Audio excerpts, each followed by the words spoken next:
দার্জিলিং, কালিম্পং, মিরিক, দুধিয়া সহ দার্জিলিং পাহাড়ের বেশ কিছু অংশ প্রবল বৃষ্টিপাতের ফলে এবং তার সাথে সাথে ডুয়ার্সেরও বেশ কিছু অংশ প্রবল বৃষ্টিপাতের মধ্য দিয়ে যাচ্ছে। আপনারা জানেন গতকাল থেকেই প্রবল বৃষ্টিপাত দার্জিলিং হিলসে হওয়ার কারণে দার্জিলিং হিলসের অনেক অংশ যেমন মিরিকের সাথে এই মুহূর্তে যোগাযোগ বিচ্ছিন্ন হয়ে গেছে। লোহার সেতু যেখানে ছিল সেই সেতুগুলো বিধ্বস্ত হয়েছে, ধ্বংস হয়েছে এবং এই প্রাকৃতিক বিপর্যয়ের ফলে বহু মানুষের প্রাণ গেছে।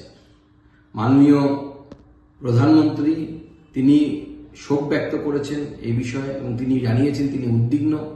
তার তরফ থেকে এই অঞ্চলের মানুষের পাশে সমস্ত রকম দাঁড়ানোর আশ্বাস মাননীয় প্রধানমন্ত্রীর তরফ থেকে এসেছে।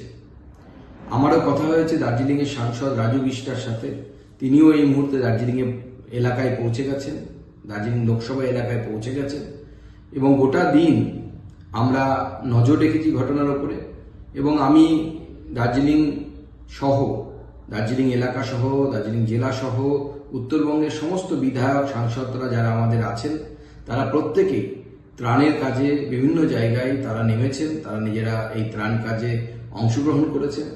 আমরা দার্জিলিং এলাকার পার্বত্য এলাকার প্রত্যেককে যারা এই প্রাকৃতিক বিপর্যয়ের সম্মুখীন হয়েছেন তাদের আশ্বস্ত করছি আমরা আপনাদের সাথে আছি, পাশে আছি এবং সাথে এবং পাশে থাকব। ভারতীয় জনতা পার্টি সর্বতোভাবে আপনাদের পাশে দাঁড়াবে।